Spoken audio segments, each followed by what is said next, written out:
क्योंकि लोकसभा का माहौल अलग था, इस समय का अलग है और निश्चित रूप से हमारी जीत होगी, ऐसा मुझे विश्वास है। हमारे देश में आतंकवादियों के खिलाफ और देश के दुश्मनों के खिलाफ हमने एक होना चाहिए, सबने जात पंथ धर्म भाषा भूलकर, ये उसका स्पिरिट है। ये लोग उसका गलत इंटरप्रिटेशन करते हैं, ऐसा अर्थ नहीं है।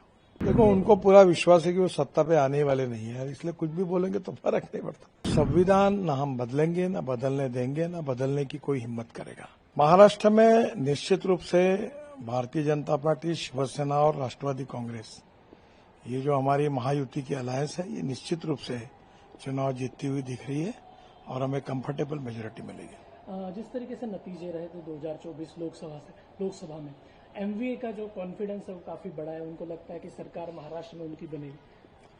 मुझे नहीं लगता, क्योंकि लोकसभा का माहौल अलग था, इस समय का अलग है और निश्चित रूप से हमारी जीत होगी, ऐसा मुझे विश्वास है। ये जो महायुति का गठबंधन बना है, लोग कह रहे हैं कि ये बेमेल गठबंधन है। अजीत पवार की विचारधारा बीजेपी के साथ नहीं जुड़ती, उनको लाया गया है केवल सत्ता के लिए। लोगों में एक इस तरीके से मैसेज है और कैडर भी थोड़ा सा नाराज है, कहा जा रहा है। देखिए, पॉलिटिक्स में तो अलायंसेस बनती है, लोग आते हैं जाते हैं और पार्टी का विस्तार करने के लिए और चुनाव जीतने के लिए अलायंसेस बनती है, ये तो कड़वा सच है।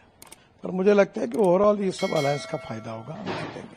जिस तरह की तोड़फोड़ पिछले दिनों महाराष्ट्र में हुई, कहा जा रहा है कि लोग इससे नाराज है, लोग पसंद नहीं करते ये सब चीजें पॉलिटिक्स में। मुझे नहीं लगता। देखिए, यहाँ जब दो फोर्सेस इकट्ठा होते हैं, अब वो तो कांग्रेस और शिवसेना साथ में आई, उनके कौन से विचार मिल रहे हैं, या एनसीपी के शरद पवार साहब के और शिवसेना के कौन से मिल रहे हैं।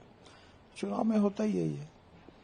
एक नारा नया लाया है बीजेपी ने, बटेंगे तो कटेंगे, इसको लेकर काफी विवाद भी हो रहा है। अजीत पवार ने असहमति अपनी प्रदर्शित कर दी कि ये नारा महाराष्ट्र में नहीं चलेगा। कुछ बीजेपी के लोग, पंकजा मुंडे भी कह रहे कि इससे हमारा ताल्लुक नहीं। इसको कैसे देखते हैं, ये पोलराइजेशन का एक? देखिए, हमारा देश एक है, हम सब भारतीय हैं। हमारे भारतीयों में उपासना पद्धति अलग है, कोई मस्जिद में जाता है, कोई बौद्ध विहार में जाता है, कोई चर्च में जाता है, कोई मंदिर में जाता है। ये अलग अलग हमारी उपासना पद्धति है, पर हम भारतीय हैं, हम एक है और हम सब ने मिलकर आतंकवाद के खिलाफ, जो हमारे देश में विशेष रूप से हमारी इंटरनल और एक्सटर्नल सिक्योरिटी को ध्यान में लेते हुए हमारे देश में आतंकवादियों के खिलाफ और देश के दुश्मनों के खिलाफ हमने एक होना चाहिए, सबने जात पंथ धर्म भाषा भूलकर, ये उसका स्पिरिट है। लेकिन ये बांटने का एक तरीके से प्रयास है। कहाँ है पूरे भारतीय एक हुए, कहाँ बांटने का प्रयास है। बटेंगे तो कटेंगे, ये लोग उसका गलत इंटरप्रिटेशन करते हैं, ऐसा अर्थ नहीं है। राहुल गांधी लगातार अपनी रैलियों में कह रहे हैं कि 50% आरक्षण की जो सीमा है उसे हम तोड़ेंगे और जातिगत सर्वेक्षण करके। ये वो तोड़ ही नहीं सकते, क्योंकि उसमें सुप्रीम कोर्ट का निर्णय है और सुप्रीम कोर्ट का जो निर्णय है वो है, उसको तोड़ नहीं पाएंगे वो।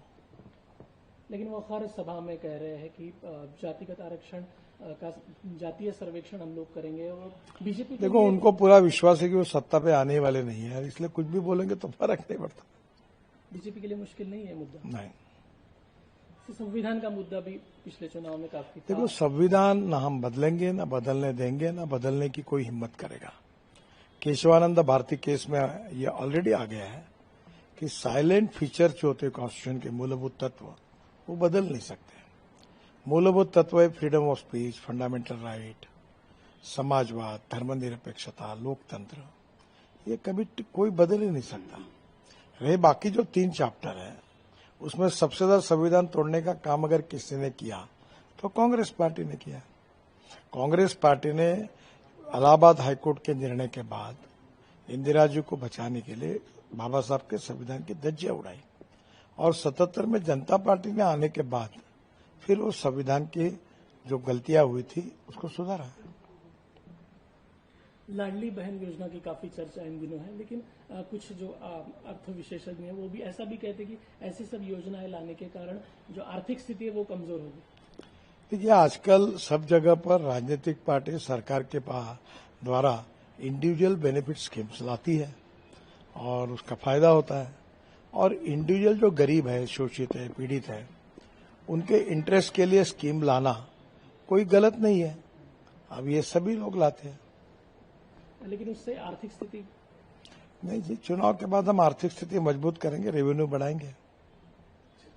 एक मुद्दा खासकर बनाया जा रहा है महाविकास आघाड़ी शरद पवार हो कि महाराष्ट्र में जो प्रोजेक्ट आने थे उसे बाहर ले जाया गया, गुजरात ले जाया गया और महाराष्ट्र जो नंबर 1 था उसे नीचे खसकाने का काम भारतीय जनता पार्टी कर रही है।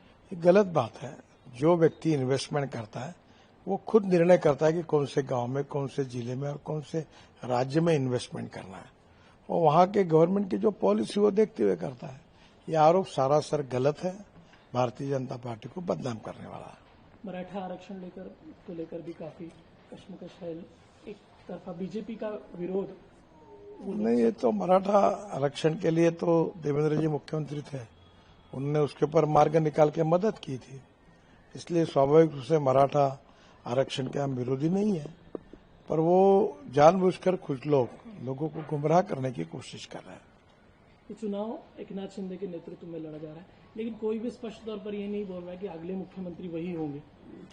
देखिए, ये चुनाव एकनाथ शिंदे, अजित पवार और देवेंद्र फडणवीस तीनों के नेतृत्व में लड़ रहे हैं, और पार्टी हाईकमांड चुनाव के बाद हमारा पार्लियामेंट्री बोर्ड और चुने हुए लोक प्रतिनिधि अपने नेता का निर्णय करेंगे।